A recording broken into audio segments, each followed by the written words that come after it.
günah olsun. Esselamu Aleyküm ve Rahmetullahi ve Berekatuhu.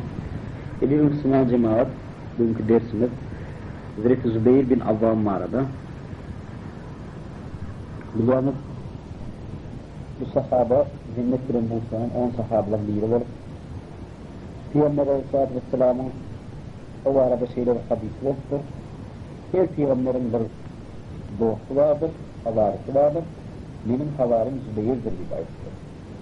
Hazreti Zübeyir bin Avvam Mekke'nin bağ ve akıllı maşgalasını dünyaya yapıyor.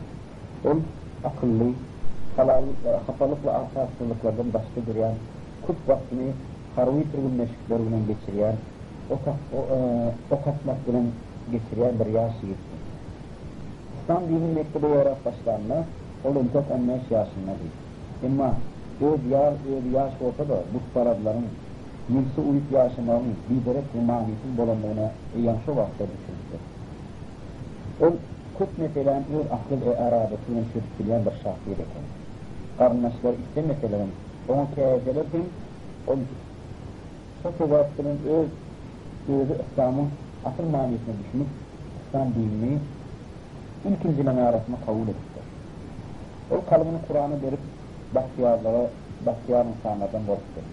Hem akıllı, hem zihni sevatlı, hem Resulullah Aleyhisselam'ın karnaş olması sevatlı, o İslam'ı çok düşünüp İslam'ı çok girmeyene sevat borçtur şurası. O dinler dini kabul etti. Resulullah Aleyhisselam'ın üyesi, Hazreti Safi binti Abdülmuttalib, yani Hazreti Hamza'nın ayarlığının oğlu değil. Kâyençler onu feyda vermeyen son karnaşlar ona hüküm edip başlattılar. Mesela için onun bedeninin başına kamış uğrar, onu şu bedeninin başına kamış okuyardılar. Ya da karıp üstü dörüdüp, şöyle ya oğuz yapıp onu şol karıp istediğin demandırıp eget veriyorlar. Ona kaçkut eget veriliyiz ve o ilkinci hicrede gitmeli oldu. Yani Habeşistan'a geçen ilkinci 11 erkek ve 4 ayal arasında Zübeyir bin Avvam vardı. O öz yurdunu terk edip İslam için, İslam'ı aktan yaşamak için Habeşistan'a göçmeyen hem görenlerdi. Sonra o Medine hicret edenler hem öyünü, malını, mülkünü, hem mürabı terk edip Allah'ın Rabbi için Medine hicret ediyor. Peygamber Aleyhisselatü Vesselam ile Ebu Bekir radıyallahu anh bile hicret edip Medine olaylarına ilk ölen Hazreti Zübeyir ve Talha onları yolda karşılaştırırlar ve ikinci olur sorulduğun görüşüp Müslümanlara olur Medine göçmeninin buluşlardır.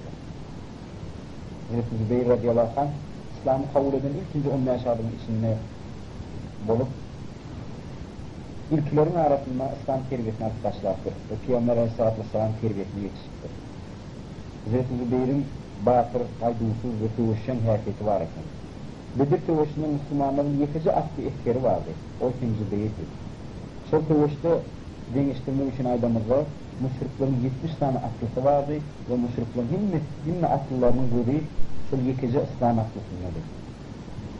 O ikinci İslam için alpbarla Bedir tövüşünde ulu kahramançılıklar gösterdi. Zübeyir radıyallahu anh Uhud tövüşünde hem merdane tövüştü.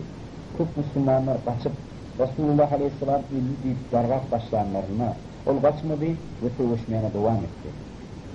Uhud tövüşünden sonra ertesi gün Müslümanlar müşrik koşunu teyazden idarlar başlayanlarına yine de Zübeyir radıyallahu anh koşunun önündedir. Ol Resulullah Aleyhisselam'ın anandar sahabeti ve aklı etkeridir. O bir neyse kıyım ve kovuklu buyrukları yerine getirir. Hendek tövüşünde kahramanın arasında yine de Zübeyir'in adı vardır. Hendek Müslümanlar için en kıyım tövüş oldu. Soğuk ve ağaçlar karanlardan Müslümanlar özlerinin bir neyse ekte kütlük düşmanıyla cici ümit tövüştüler. Tövüş bir aya olay devam etti. Bugün müşrikler sol çukuru aşıbilmeyen Müslümanlar yenibilmeyenliklerine bakarlanıp müşrikler Ebu Süfyan'ın yoldaşlarına Hendek'ten atları bilin döküp Hendek'i aşmanda başarıttırlar. Sonra Ali, Zübeyir, Usayd ve bu düccane yalak sahabeler olarak karşılar atlarından yıkıp ya da atların ayaklarını çakıp şöyle tövüşüp başlattılar ve çukurun bu yüzüne geçmeyen başaran aklından var mı öldürürler? Değil. O insan cennetinin buluşunun sahabının bir ekeni. Onun cennetinin buluştansı kim? Allah-u Alem hinde tuğuşunun baktısı. Birisini ziyaret hinde tuğuşu, Medine'nin hinde tuğuşunu, Medine'nin içindeki Yahudiler, müşriklerle birleşip Müslümanlara arkada hücum etmekçi oldular. Hendek tuğuşu Müslüman cemaat için en kıymetlilerden biri oldular. Hatta Hendek tuğuşunda Müslümanı yeni saranlarına Resulullah Aleyhisselatü Vesselam şey deyip ayrıldılar. İnne olur bile hiç esin hücum ettirmezler. Meğerim biz olara hiç hücum eder. Olur hücum etmeli doğru geçti bir boşlaktır Müslümanlar. Yani aytsak vadımız şeyle kıyıntı hoş olan, hatta 10.000 adamlık müşrik koşunu giyci ünlüye hücum edip Müslümanlar bir neçe gerek namarlarını hem geçirmeli vakıtırlar şu hendekte hoşunu. İstetine de münafıklar Müslüman koşunu terk edip gidiptirler. Zirif Huzeyfa'nın aydışına göre düşman hücumları alıp barayan soğuk şeyle bu işlerini volini 3.000 tane Müslüman etkerden Peygamber Aleyhisselatü Vesselam'ın gazete oranına 300-400 sahaba varlıktaydı. Eğer de müşrikler çukuru koruyan Müslüman etkerlerin tane bağırı var 300-400'ün bilsediler olur buraya hücum edip Medine girerdiler bir provayetlerin var. Şu kıyım yağdaydı Yahudiler hem dönüklük edip Medine'nin içinden Müslümanlara 300'den hücum edecek oldular. Ya da Müslümanların üylerine koyup gidin çağalarına hücum edecek olanlarına, maşgalalarına, ayarlarına, dövümü koğrabilmeyen karılarına hücum edecek olanlarına Resulullah Aleyhisselam şeyle bir kasılıktır. Hatta sahabeler çağırıp onlara şey deyip ayrıktır. Bolmasa Yahudilara Medine'deki bütün hurma ekinlerinin yağını verelim, oy olur biz bunun sevişmesinler, müşrikleri yemeyen çek olur, izden tutulmasınlar, onlara para verelim, şolur yağla fikir de boluktur. Sonra Müslümanlar ayrıktır, ya Resulullah, bu sen öğüt fikir mi, ya Allah Teala'nın buyurun var mı? Resulullah Aleyhisselam bugün öğüt fikir mi, ne emetçen bilemez, veya İslam şeyle hukuklu yağdayda deyip aydanlar, sonra ayrıktırlar, bu nadanlık doğruna Yahudilerden ve başka tayfalardan bakılmayadık. Şimdi Müslüman olan son biz olursan vermeyelim, son denmeleşeli kıvışırın gibi ayrıktırlar. Allah Teala'nın konuğu her hili yağdayda geliyor. Resulullah Aleyhisselam kut bile geliptir, kut Allah Teala tevkkullu geliptir. Ve neticede bir Zatafan tayfasından bir sahabanın, bir insanın kalbine Allah Teala hidayet salıyor. Ve o insan gelip Yahudiler bilen müşriklerin arasında fitne salıyor. Müslümanlar kabul ediyor ve Müslümanlar kabul edip Yahudi ve müşrikler birbirinin arasına ağzarlık koyuyor. Resulullah Aleyhisselam şu yağdayın çınlığını ya da hakikatlerini bilmek için Hazreti Zübeyir bin Avvam'ı aklı yararlı Yahudilerin kalalarının yanına uğraya ve birlikte hakikaten Yahudiler bize hücum etmekten yürü oluştururlar mı? Hakikaten Yahudiler ve kuruş idara ağzarı oluştururlar mı? Solatları birlikte. Yani bilende gelip boşuna aytma. Yani gün gelip benim yanıma otur ve dine bana ait. Eğer de haber ervet olsa ve hiç kime aitmaz. Müslümanların ruh kesilme ziyaret eğer de haber o olsa bu ışlak bir aittir. Sonra Hazreti Zübeyir radıyallahu anh Yahudilerin galasına gidip sol yerde göz getiriptir. Yani Yahudiler böyle müşriklerin arasına fitne yürüttü. Ve Zübeyir radıyallahu anh sol haberin çınlığını Resulullah Aleyhisselam buluşturmak için gelenler Resulullah Aleyhisselam namaz okuyanıdır. Zübeyir yanına girenler Resulullah Aleyhisselam namaz okuyup durun halatını doğunu bilen onun üstüne yapıp öz yanına pişirtir. Namazı bile götüren son Zübeyir radıyallahu anh ona hoş haber ayrıktır. Sonra Resulullah Aleyhisselam yine matan sana fida olsun ya Zübeyir diyen sözleriyle beğencin ayrıktır. Zübeyir radıyallahu anh sonlar övünerdi. Resulullah Aleyhisselatü Vesselam memnun başka hiç kime şoları yalaktır değil beğenirdi. Zübeyir radıyallahu anh'ın maşgalası kim avratlı ve görelli bir maşgaladır. Biliyorsunuz insanın şeyle kahraman, şeyle İslam'a fidakar, İslam'a bağlı olan insan olmak için onun maşgalasının güzel Müslüman bir maşgala olmak gerekir. Onun ayarı Ebu Bakır'ın gıybi ve Hazreti Ayşe Enan'ın ulu ayarlı onu Esma binti Ebu Bakır'dı. Sonra evlenmeni Resulullah Aleyhisselam'ın kut özü inmektir. Onların maşgalası katı mübarektir. Elbette Tela Zübeyir bu dünyada yaşap yoka cennet bilen buğuşlanan 10 sahabeden biri olupdur yani. Esma olsa radiyallahu anhum. Resulullah Aleyhisselam ona İslam'a eden hizmetler için cennetin kuşağı lakabını takmıştır. Esma bilişini duyarak Ebu Bakır ve Resulullah Aleyhisselam bu vakta gözlenen vaktlarına gelip onlara iyilik ağırlık getirip giderdi. Gurul halatında Mekke'de bulup geçen hadiseleri Resulullah Aleyhisselam'a yetirirdi. Esma Zübeyir radıyallahu anh Esma'nın hakikatinin kovu yani. Ve Esma onun durmuşluğuna en yakın kolluksuzdu. Zübeyir vakit arifti ve yekete cihatta ullamayan aklından başka hiç adam yoktu.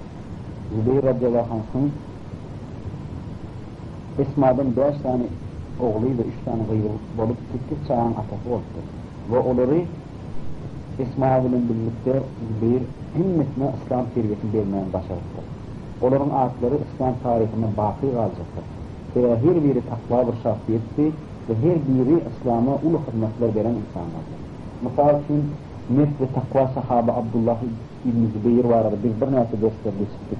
Onun nehili zalim sultanlara karşı cihad alışverişini, nehili kıyam edişi vardı, Mekke halkın ayağı alışı vardı. Ya da bizim himnemiz alim olan tabi'in Uğur bin Zübeyir'i tanıyar.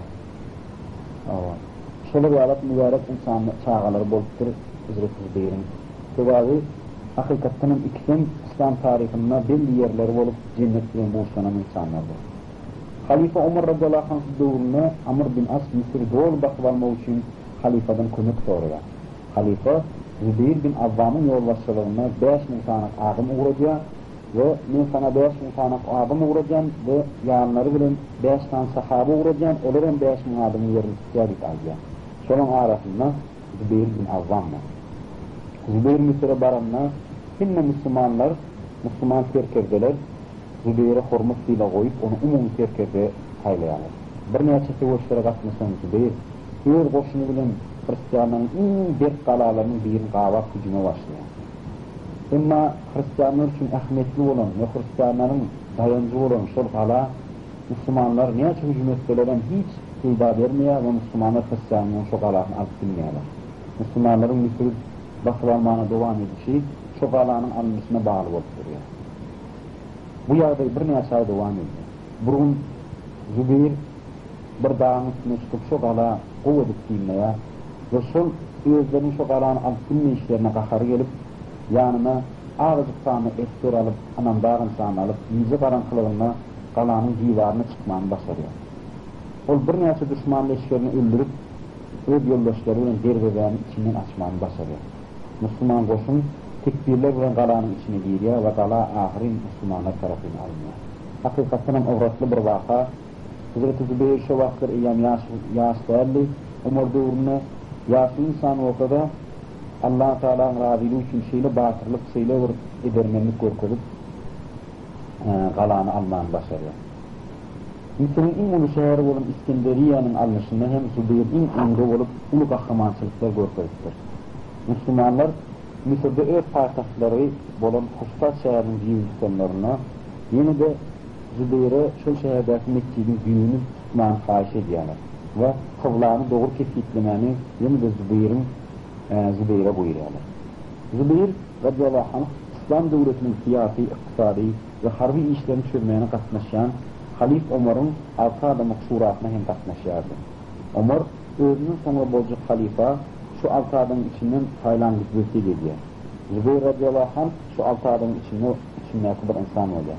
Zübeyir radıyallahu anh Hazreti Ali'nin katıkıp seviyordu ve Ömer'den sonra Ali'nin halif olmağını katı ahlak ihlattır. Hatta Ömer'den sonra kim halif olsun diye mahsaba edilenine Zübeyir Ali kimi deyse Ali radıyallahu anh kimi görkese benim şu tarafta deyip ayrıktır. Sonralar Zübeyir radıyallahu anh İran'ın en çılsımlı, en dağlık ve şefleri kıyım olan Taberistan velayetinin bakılanmışına katmıştır. Şöyle yerde de Müslüman koşuna serkerdelik edip ulu kahramanlıklar gösteren bir şahsiyet olup yaşlı sahabe olup şu yaş koşunun içinde Müslümanlara kuvvetlendirip onları harbi tuğunlaşıklar geçirip soruyordu. Kafirlerin yenilmeyine sebep oluptur. Katı Müslümanlar ruhlandırıp soları kömek gördü. Müslümanların arasında fitni de gören doğruna, yani Hazreti Ali'nin doğruna, ol hiç Müslümanların birbirini tövüşmeyeni istemezler. Sonra kalbi hiç rahat olmanlar. Ol şu yerden daşlaşmak isterdir. Öz yanlışlarına düşünüp öyünü dolanıptır ve tövüş meydanını terk ettir. Cemil tövüşünle alı taraftarları bilen beylikler kavat gelenine ol saflar terk edip men tövüşecek gelip izine dolanıptır. Hazreti Ali sonra Zübeyir'e şu sözünü yakılıptır. Yadımda mı Zübeyir Resulü Aleyhisselam siz ikiniz hiç onuşmayanız ve burun birbirine de kılıç kaldırayma. Bu doğun akabinliyle hadisi yakladığında Zübeyir şoförde hakikatten Resulü Aleyhisselam bir de şoför aydıktı ya Ali deyip tövüş meydancasını terk edip yukarı bir izine dolanıyor. Sonra oğlu Abdullah bin Zübeyir hakikaten nira kayıp var yani. Sen korkuk, sen tövüşmekten kaçacaksın deyip de yoruptur. Zübeyir şoförlere kakarlanıp tövüş gidip durum yerinin ortasına kılıçların arasından nayza ve okların önünden atılan bir aile edip yine de oğlunun yanına gelipti. Gördün mü? Men korkuk bunun için bu yerden gaydamak deyip aydıktır. Yine ikinci sahabelerden bolup dünyadaki cennet bilen buluşanın İslam alimi ve kahramanı Zübeyir bin Avvam'ın ömrü şeyle ortaya çıktı. Ol şu tövüşü terk edip öyüne kaydıklar yaka yolda onun düşmanlarının biri bir çeşmeden su çıktığı gelip bıçaklap onu şehit etti. Onun yaşayışı durmayan cihat, Allah'ın sevgisi, onun yolunu ahlak ve ahsan ile geçti. Ol himme bağlatta misal alınmalı bir sahabe olup geçti. Allah Teala ondan razı olsun ve bize hem şonu mindemeyen hem memnun müessir olur. Ve ahru dağlanım elhamdülillahi rabbil alemin. Dediğim Müslümanlar kıymetamam bu şahsiyetler var da İslam tarihi kitaplarının katı az mağlumat veriliyor. Cennetlerin Musul'un sahabı olsa da ayrıtın bir özü var da bir tercüme hal bizim elimizde yok. Son için Zübeyir var da mağlumat yığınamızda bir neçik kitaba başvursak da az sanlı hadis, az sanlı o var da mağlumat alabildik. Ama hakikatinin şu elimize geçen az sanlı mağlumatının çıkan netice Zübeyir radıyallahu anh diyor doğrunun kahraman sahabelerinin boluptur. Bir şimdi diyor Resulü Aleyhisselam 10 tane sahaban cennetinin boşlaktır. Elbette o boşlama yönü yere değil. Hakikaten olur. Yani İslam'ı en vefalı, İslam'a yapışan, İslam'ı himme taraflayın, İslam'ı kömür ediyen şahsiyetler oluptur. Zübeyir'in İslam cemaati içindeki yerini göresiniz verse Umar radıyallahu anh'ın şu 6 adamlık şurasına katlaşanlığının delili atavalı o da o şura bilyanız Osman, Talha, Ali, Zübeyir, Abdurrahman, Ebu Ubeyde bin Cerrah katlaşmıştır. Yani şu sahabeler bilen din derecede Zübeyir'in almi, takvası, siyasi bilgisi ve harbi okuyup olmalı ki şu şura alınıp şefade şonuna mahtakatlaşılmıştır. Hatta Osman'dan sonra Zübeyir'e de bir neçe gedip Zübeyir radıyallahu anh'a da bir neçe gedip sen halife bol deyip teklif ediliptir, bir sana beyaret çekip teklif ediliptir, ama Zübeyir çekiliptir. Zübeyir Resulü Aleyhisselam'ın hakikatlerin yakın kardeşlerinden biridir. Yani Safiye binti Abdülmuttalib'in Hamza radıyallahu anh'ın ayarlı oğlunun yani Peygamber Aleyhisselatü Vesselam Uyuk'un oğlu oluptur ya. Resulü Aleyhisselam bilen Hazreti Ayşe'nin ayarlı olan ismini almak bilen hem Resulü Aleyhisselam bilen hakim yakın kardeşliğe geçip onun en önemli baradırını oluptur. Resulü Aleyhisselam ona en kıyın ve en çalışımlı vezifeler verip, emirler verip onun hususi yanınası bir özgürlüğü bir kömekçisidir. Şunun için Resulü Aleyhisselam onu o vardı yankı hadis aydıptır. Her Peygamberin bir havarisi, yani bir dostu, anamdarı oluyor. Benim havarim, benim ümmetimin havarisinden değildir deyip hadisine buyuruptur.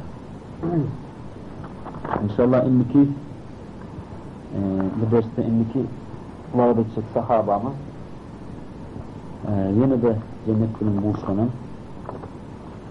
sahaba Said bin Zeyd bolup duruyor.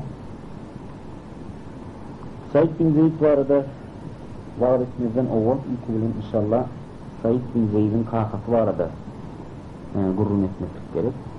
Sebebi bilyanız büyük şahsiyetlerin görüşü onların maşgalada alan terbiyesine varlar. Şunun için bir çok sahabeler var arada gurrun verenizde ilk bilen onların inatası var arada ya da Resulullah Aleyhisselam'ın karnaşlığı var arada ya da onların takva oluşu var arada ve onun şağalarının neler bolup gidenliği vardı köp ayıp geçer. Zeyd bin Amr yani Said bin Zeyd'in kakası cahiliyet durumunu yani Muhammed Peygamber'e entek vahiy gelip İslam bayrağı entek açılmaka Kureyş'in içinde bolup Kureyş'lerin ediyen işlerini hiç gövüm etmeyen yani buktan onunla mal ölürüne ve hatta Kavriyardayda o müşriklerin olarak toy tomaşlarına barıp siz bilen var mı sizin oyunlarım yaradan Allah Teala kim mirad yaradan Allah Teala siz olsa oyunları şu malları onun adına değil de başka dağıtların adına kurban ediyeniz deyip siz hakikatinin nadan bir millet deyip aydan yağdayların bozdu. Sonra Umar'ın kakası Hattab öz kardeşlerim onun üstüne kuş görüp onu küp ilgetler veriptir. Hatta Zeyd'i Mekke'den kovma kararı alınıptır ve Zeyd küp baslar Irak oğluna yaşap şu yerde boluptur. Sonra Zeyd bin Amr öz bölüm fikirdeş adamlar tapıttır. Onun biri Varaka bin Nawfal bilyanız Peygamber Aleyhisselatü Vesselam'ı vahiy gelenine ilk önce Hazreti Hatice son yanına ertip son günün maslahatlaşıyor ve Varaka bin Nawfal onun karşılayan peygamberdir vardı ilk önce bu uslayan insan böyle. Abdullah İbn Caş onun fikirdeş adam eken yani şu but paradlığı şu haramlıkları, ahlaksızlıkları kollamayan bir insan bilyanız bu da son Müslüman olup İslam dini kabul edip şehit oluyor dövüşün diyorlar. Ve Osman İbn Haris ve Abdülmuttalib'in gıyri Umeyye bilen Şulun himmet fikirdeş eken himmeti üyüşüp şu arada fikirleşen ekenler. Neticede bular öz halkının ediyen haramlıkları vardı. Yahudlardan, Hristiyanlardan ve belki din alımlardan, belki dinlerin alımlarından Torap İbrahim Aleyhisselam'ın pek dinini gözlerdiler. Ama hiçbiri son tapmanırlar. Zeyd bin Amr neticede Hristiyanlık, Yahuduluk bilen tanışıp hiç şolar bilen kanagatlanman hakikati gözler Şam yurduna gidiyor. Şam yurduna bir neçe şu doğrun alimleri bilen maslahatlaşıp İbrahim'in pek dinini gözleyenler dine tevhid dinine uyacak bir gözlerdiler. Şu Şam'daki Hristiyan alimden biri onu saklap kim İbrahim'in dinini gözleyenler ey Mekke'li doğumlu soraktır. O men İbrahim'in dinini gözleyenler aydanına yani o din bu at yok. Şu din gelir, Hasan gelir batı kolayda gelir deyip aydıktır. Şu dini getirecek diyenler Mekke'den dörer ve İbrahim Aleyhisselam'ın dinini teadeler. Sonra sen şol adam tanısan, şol adamı yakışsın deyip sonra maslahat verirdir. Zeyd, şol alimin sözlerine ananıp Mekke durulmak bilen oluştur. Ama yolla qarakçılara sataşıp onlar on kervanını talaktırlar ve onu öldürüptürler. Zeyd ölmekar Allah Teala şeyle dile getirtir. Ya Rabbi eğer de sen beni Resulü tapıp onu uymanı bana yetirmedin ama benim oğlum Said son sahabası olsun sonra uyanlardan olsun deyip Allah Teala dile getirtir. Allah Teala Zeyd bin Amr'ın şu bileğini kabul ediptir ve Resulullah Aleyhisselam İslam dini Mekke'de yayradıp başladığından Said bin Zeyd yani Zeyd'in oğlu ilkinden İslam dini kabul eden adamların içinde oldu. Sebebi derdi gemzat yok. Hakikatınım Said şeyle var öyde ölüvesittir. Şol yerde hemişe kakati şirkin biderekliği barada, öz halkının ahlaksızlığı barada hemişe gurrun edilipdir ve atası hemişe hak dini, İslam'ı gözler, tevhid dinini gözler ötüp geçipdir. Şoň üçin Said o gurrundan himmet eşdiýän eken, ol İslam dini ýaýrap başlanyň gün İslam dinini kabul etdi. Şoň bilen bilelikde İslam dinini on ayalı Fatma binti Hattab hem kabul edipdir. Yani Umar'ın ayarlığını Fatma da İslam dinini kabul edipdir. Sebep Said'in ayarlı bolup ikisem şu din bilen bilelikde tanışıpdırlar. Said bin Zeyd İslam dinini kabul edenden on başına bir näçe kıyınçılıklar, eziyetler ve sistemler geldi. Ona edilen eziyetler göremeyen onu İslam dininden değindiremeli alıp şeyli derecede köptü, ama Kureyşler onu İslam dininden ayırmak anarda dursun, hiç bir imanını zerre yazacağın ziyamiyet bilmeyenlerler. Said bin Zeyd bir eziyet görünü kayta İslam'a has berk yapışıp İslam bilen has yakınlaşmışlıkta olup hasım hidayeti artıktırlar. Said bin Zeyd bütün öz yaşlık zihnini, gücünü İslam'a kulluğu bahşedipdir. İslam kabul edilme ol bari o 20 yaşında değil, ama ol şu 20 yaşından başlayıp te ölýänçe bütün ömrünü Resulullah Aleyhisselam'a bahşedipdir. O Resulullah Aleyhisselam'ın katnaşan bütün savaşlarına ve yürüyüşlerine katnaşıptır. Beni Bedir savaşına katnaşmanlar, onun sebebi şol var, Resulullah Aleyhisselam'ın hususi bir buyruğunu yerine getirýär. Beýleki Müslümanlarla birlikde Said İran padişahının tahtını yıkmakta, İran'ın payitahtını basıp almakta yer alıptır. Said Hristiyan Bizanti devletinin basıp almağına hem katnaşıptır. Ve Said hayfı bir savaşa katnaştı, şol yerde savırlılık, batırlık, gaýdusuzlyk misali bolup insanlara, Müslümanlara görelli bolupdyr. Berde misal üçin ýeki tek bir misal getirmeklik yeterlik. Misal üçin Said bin Zeyd'in Yermuk savaşynda görkeden kahramanlygyny gözden geçiriň. Said bin Zeyd özü gurrun berýär. Yermuk savaşynda Müslümanlaryň sany 24 000 adamdy. Emma bizim karşımızda savaşa çıkan Bizantiýlar goşuny 120 adamdan ibaratdy. Olar ulur deňiz ýarak bolup bizim üstümizde akyp gelýärdiler. Eskerlerin önüne elindeki suratlary, haslary bilen olaryň ruhanylary we Hristiyan alimleri gelýärdi. Olar öz dualaryny aýdyp okap, goşuny da şonu tekrar etdirýärdiler. Şeýdibin Müslümanyň kalbyna gorky saljak bolýardylar.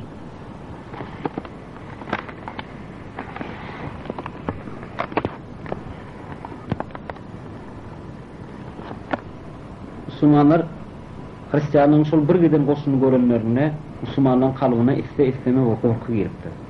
Şonu Müslümanlaryň serkerde başly Ebu Ubeyde bin Cerrah öňe çykyp Müslümanlary höwetlendirmek üçin şu sözler aýtdy. Ey Allahyň gullary, Allaha kömek edin we o size hükman kömek berer, size sabırlyk berer. Ey Allahyň gullary, sabırly bolun. Size sabırlyk kafirlikden garşy goranmanyň iň gowy ýoludyr. Sabırlyk bilen siz Allah Taala taatly kullar bolarsyňyz we maskara bolmasyňyz. Öz pikamlaryňyzy we gylçlaryňyzy düşmana tarap gönüp durun we galkanlaryňyz bilen ýapynyň. Dine Allah Subhanahu we Taala'ny zikredin. İnşallah hiç taat gitmemen, men sizin ýolbaşçylygyňyzda bolup kafirlere garşy sewşer diýip aýdypdyr. Said dowam edýär gurruna. Şonda Müslüman goşunyň içinden bir adam çykdy we Ebu Ubeydaň ýanyna baryp şey diýip aýtdy. Ey Müslümanyň emiri, men şuma Allah ýoluna ölmegini kalbyma duýdum. Sen Resulullah sallallahu aleyhi ve sellem aýtjaklaryň barmy? Men onuň ýanyna bar ýany aýtdy diýär. Ebu Ubeyde aýdypdyr. Owa, ona aýt, hemme Müslümanyň salamyny aýt we şey diýip aýt. Ya Resulullah,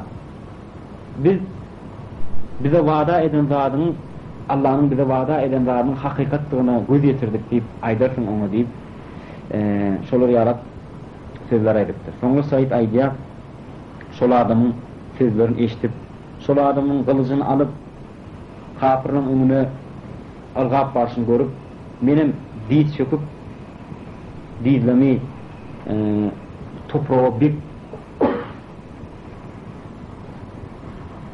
koyup önüme öfkeyi kalmış çıkardım ve üstüme çapıp gelen bir düşman atlısının atına pikamın neyel giyirenliğini duydum.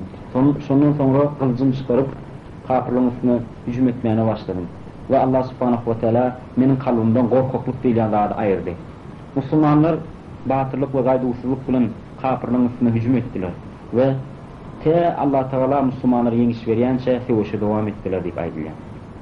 Said bin Zeyd Damask şehrinin Şam'ın basıp alışında katlaştı. Açınla Şam şehri Müslümanlar tarafından basıp alınanına Müslümanların emiri Ebu Ubeyde ibn Cerrah Said'i Damask'ın hakim edip belirledi. Said bin Zeyd Şam şehrinin ilkinci Müslüman hakimi oldu. Umuman Said bin Zeyd'in ömrüne seyredemizde Said bin Zeyd'in bütün ömrü İslam'a hizmet bilen ve İslam yoluna cihad etmek bilen geçiptir. Şoň üçin Resulullah Aleyhisselam onu cennet bilen boşlan olmalı.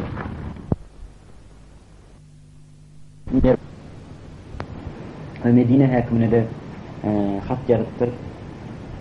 Adamlar gelip Said'den hakikaten yağday şeyle deyip soranlarına Said şey deyip aydıptır. Men ne edip onu ağırlap onu toprağına edeyim. Men Resulullah Aleyhisselam'ın şeyle fevleştim ahireyim. Kim hakkı olmayan adamlardan başka adamın bir karşı toprağını alsa da kıyamet günü oğuttan bunun halkalarını gavalar, şu oğut halkaları şu alan yeryüzünün yedekse köp ulu olur deyip ayrılıktır. Men şu hadisi eşten son ne edip men şu hadisi tefkir hareket edip amal edip bilerim deyip ayrılıktır. Ve sonra şeyle dile ettikler. Eğer de olay yalan söyleyen olsa koy ol kör olsun ve dava eden toprağına yerleşen kuyun içine kaçtığını ifade etti. Koy Allah Teala benim doğruçuluğumu Müslümanlara görkesin. Ben onu anlamadım ve adil oldum deyip ifade etti. Biraderak vakit geçenden sonra şolun milletlerinin bariyerinin şeyle güçlü fiil boluptur. Hatta o adamlar şolar yarak fiil olanını hiç görmeyendirler. Şol fiilin sayesinde Said bin Zeyd'in ve şol ayalın milletlerinin çägi o belli boluptur. Ve Müslümanlar Said'in doğruçuluğuna göz yetirdiler. Şondan soň bir ay geçen soň şol ayal kör boluptur ve öýe topraklarına gelip görka şol dava eden guyusyň içine gaçypdyr. Sebebi Resulullah Aleyhisselam'ın şeyle bir hadisi var. Bäde geň zat ýok. Resulullah Aleyhisselam bir hadis-i şeriflerini aýdýar. Bir adama zulüm etseňiz, bir adamın hakyny elinden alsaňyz, şoň dileginden gorkun, sebebi Allah bilen onuň arasynda hiç elbette Allah subhanahu wa ta'ala cennet bilen boşlanan, o fan cennet bilen boşlanan Said bin Zeyd'in dilegini kabul etmeyen kimin dilegini kabul etsin diýilen netijesi çıkýar. Näme Müslümanlar Said bin Zeyd barada bir de tarih kitaplarından gelen maglumatlar şular ýalar. Kıynan bu maglumatlar bir doğru bu mübarek şahsiyetlerin, bu kahramanların ömür beyanlarını ayan eden yöne şu aracık maglumatının biz şu insanların neye derecede takva olanlığını, neye derecede İslam'a yakışanlığını, hususan Said bin Zeyd'in cihat bilen beýgelip ulu sowaplar kazananlığını, İslam cemiyetinin içinde ulu orna eýe bolanlığını ve Muhammed sallallahu aleyhi ve sellem tarafından intek dünyada ka cennet bilen boşlanıp 10 tane cennet bilen boşlanan sahaba arasında girenlerini gördüler. Ve ahiru davana velhamdülillahi rabbil alemin. Allah subhanahu wa ta'ala'dan dile eder şu yerde geçen derslerimiz Müslümanların himmesinin kalbine tesirli olsun. Allah subhanahu wa ta'ala'dan dileğimiz amel etmeyen bile nasip eylesin. Allah subhanahu wa ta'ala'dan dileğimiz Zübeyir ve Said yalap çağalamızın bizde bolmağını, şolun ahlakının bizde bolmağını, şolun takvalık derecesinin yarısı olsa da bizde bolmağını Allah subhanahu wa ta'ala'dan dile eder. Allah subhanahu wa ta'ala'nın Zübeyir ve Said'in bakırlığını ve kahramanlığını bizim kalplerimize yerleştirmeni dileyer. Allah subhanahu wa ta'ala'nın şolun kaydusuzluğunu ve şehitlik arzusunu bize de vermeyini nasip etmeyini Allah Teala'dan dileyer. Allah subhanahu wa ta'ala'nın dileğimiz kabul edip şu sahabeler yalak yaşap, şu sahabeler yalak ölmendiler müyesser etsin ve kıyamet günü Kıyamet günü Peygamber Aleyhisselatü Vesselam'ın arkasında sahabelerinin bir safta durup şolurun bolmandı ve nesip eylesin. Resulullah Aleyhisselam bir mübarek hadislerine aydya, benim sahabelerim asmanına kıyılırlar yalaktır. Hayfını mengzeseniz, hayfını yolunu tutsanız, halas olasınız deyip aydya. Bir de şu sahabelerin yolunu yürümeni, şu hidayet eğerlerinin yürüyüşü yalak İslam'a bek yapışmani Allah subhanahu wa ta'ala ve nesip eylesin. Ve ahru davana velhamdülillahi rabbil alemin. Subhaneke ve bihamdike eşhedü en la ilahe illa ente estağfiruke ve etûbü ileyk. Allahümme